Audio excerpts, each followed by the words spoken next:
جو علم غیب کے اوپر دلیل ہوتی ہے، ٹھیک کہتے ہے ہیں جی نبی علیہ الصلوۃ والسلام آپ کو علم غیب نہیں ہے۔ ٹھیک ہے ہوا کیا کہ نبی علیہ الصلوۃ والسلام کے صحابی حضرت حاتب بن ابی بلتا انہوں نے کیا کیا کہ ان کی جو فیملی تھی، گھر والے تھے، وہ سارے رہتے تھے مدینہ کے اندر، ٹھیک ہے مکہ کے اندر۔ اب وہاں سے ان کی ایک لونڈی آئی ادھر مدینہ میں ان سے کوئی پیسے وغیرہ لینے، مال وغیرہ لینے۔ انہوں نے کیا کیا کہ اس کے ہاتھ ایک خط بھیج دیا۔ اچھا خط کے اندر لکھ دیا کہ مکہ والے سے کہو کہ اب تمہارے بچنے کے بالکل کوئی امکان نہیں ہے، کیونکہ نبی علیہ الصلوۃ والسلام آپ اس معاملے کے اندر بڑے سخت غصے کی حالت میں ہے کہ معاہدے کی خلاف ورزی کی گئی ہے اور ہمارے ایک بندے کو شہید کر دیا گیا ہے، لہٰذا اب جو ہے بہتر حال یہی ہے کہ جب نبی علیہ الصلوۃ والسلام آپ آئے تو تم سارے ان کے اوپر ایمان لے آؤ۔ ٹھیک ہے درست۔ یہ خط لے کے بھیج دیا۔ اب نبی علیہ الصلوۃ والسلام کو اللہ تبارک و تعالیٰ نے خبر بھیج دی کہ یا رسول اللہ آپ کے حملے سے پہلے ہی وہاں پر ایک خفیہ خط بھیج دیا گیا ہے۔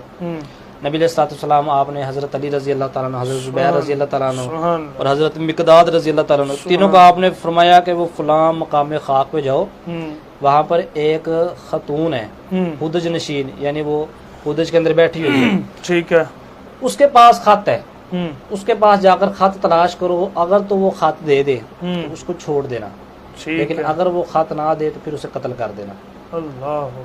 اب یہ تینوں صحابہ کرام گئے وہاں پر جا کے، تو اسی مقام کے اوپر جہاں پر نبی علیہ الصلوۃ والسلام نے فرمایا تھا اسی مقام پہ پھر اس عورت کو جا کے پکڑ لیا۔ ٹھیک درست۔ اب وہ وہاں پر گئے تو وہاں پر جا کے اس عورت کو کہنے لگے کہ تمہارے پاس جو خط موجود ہے جاسوسی والا، جو جاسوسی لے کے جا رہی ہو مکہ کے اندر، وہ ہمیں خط دو۔ کہنے لگی میرے پاس تو کوئی خط نہیں ہے، مکر گئی۔ اسے دوبارہ پھر کہا گیا کہ نہیں ہمیں پکی اطلاع ہے، خط تمہارے پاس ہی ہے، ٹھیک خط تمہارے پاس ہی ہے، خط دو۔ وہ کہتے نہیں میرے پاس تو خط ہے نہیں ہے۔ اب صحابہ ہے اس کرام کے پاس تھا، ہے اس کے پاس۔ اب دیکھیں صحابہ کرام کا ایمان جو تھا وہ نبی علیہ الصلوۃ والسلام کے پاس پکا کہ اب نبی علیہ الصلوۃ والسلام آپ کوئی بات کہہ دیں اور وہ بات نہ ہو تو ایسا ہو ہی نہیں سکتا۔ حضرت علی رضی اللہ تعالیٰ عنہ فرماتے ہیں نا کہ میں پوری زندگی میں کبھی اطمینان کے ساتھ نہیں سویا سوائے ہجرت کی راہ۔ کیوں؟ کیونکہ نبی علیہ الصلوۃ والسلام آپ نے فرمایا تھا کہ صبح سب کی امانتیں لوٹا کر آ جانا۔ تو میں نے یہ سوچا کہ جب نبی علیہ الصلوۃ والسلام نے فرمایا کہ صبح آ جانا، اس کا مطلب ہے کہ آج کی رات میری زندگی پکی ہے، آگے پیچھے تو پتہ نہیں ہے کہ موت کس وقت آ جائے، لیکن کیونکہ نبی علیہ الصلوۃ والسلام نے فرما دیا ہے تو اب کنفرم بات ہے۔ فرماتے ہیں کہ نبی علیہ الصلوۃ والسلام آپ نے فرمایا ہوا تھا، اب کہنے لگے کہ بھئی خط تمہارے پاس، خط دو۔ وہ نہیں مانے، اب صحابہ کرام کا ایمان پکا تھا، کہنے لگے ٹھیک ہے ہم تمہاری تلاشی لیں گے۔ وہ کہتی میں اور تو میری تلاشی کس طرح لوگے؟ انہوں نے فرمایا پھر ٹھیک ہے قتل ہونے کے لیے تیار ہو جائے۔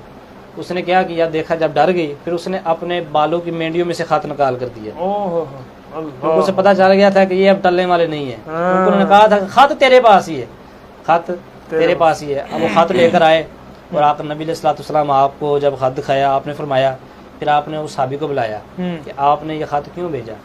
کہنے لگے یا رسول اللہ میرا پہلے تو حضرت عمر فاروق رضی اللہ تعالیٰ عنہ کا جو ایمان کا جذبہ ہے نا وہ جوش کے اندر آیا، کہتے یا رسول اللہ آپ مجھے اجازت دیں تو میں ان کی گردن کاٹ دوں کہ انہوں نے آپ کے ساتھ غداری کی ہے، جاسوسی کی ہے۔ نبی علیہ السلام نے فرمایا رکو ذرا، ہم پہلے اس معاملے کی تحقیق کرتے ہیں، معاملہ کیا ہے۔ آپ نے پوچھا کیا وجہ ہے کہ آپ نے جو ہے وہ خط بھیجا ہے؟ ٹھیک ہے۔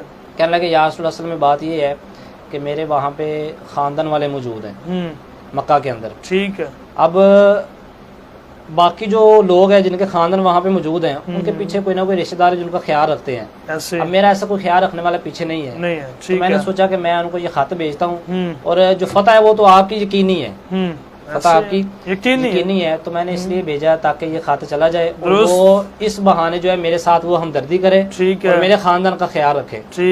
لہٰذا میں آپ سے معذرت چاہتا ہوں، میرا جو ارادہ وہ صرف یہ، باقی میرا آپ کے اوپر بھی ایمان ہے اور آپ کی ساری تعلیمات کے اوپر بھی ایمان ہے۔ سبحان اللہ۔ پھر نبی علیہ الصلوۃ والسلام آپ نے جو ہے وہ ان کو معاف فرما دیا، آپ نے فرمایا آپ کا ارادہ غلط نہیں ہے اور آپ کو میں اس لیے معاف فرما رہا ہوں، اس لیے معاف فرما رہا ہوں کیونکہ آپ غزوہ بدر کے اندر شامل تھے۔ سبحان اللہ۔ یہ غزوہ بدر والوں کی شان ہے۔ واہ واہ۔ اب لوگ سوال کرتے ہیں، کہتے ہیں نہیں جی دیکھیں ایک غدار کو معاف کر دیا ہے تو باقی کیوں نہیں کر سکتے؟ بھائی ان کی شان بھی تو دیکھو نا، شان بھی تو دیکھو کہ وہ غزوہ بدر کے اندر شریک ہوئے ہیں، 313 تھے 1000 کے مقابلے میں، کیا بات ہے۔ اور آج تم دین کے ساتھ غداری کر کے کہتے ہو کہ ہمیں معاف کر دیا جائے، ایسا تو نہیں نا؟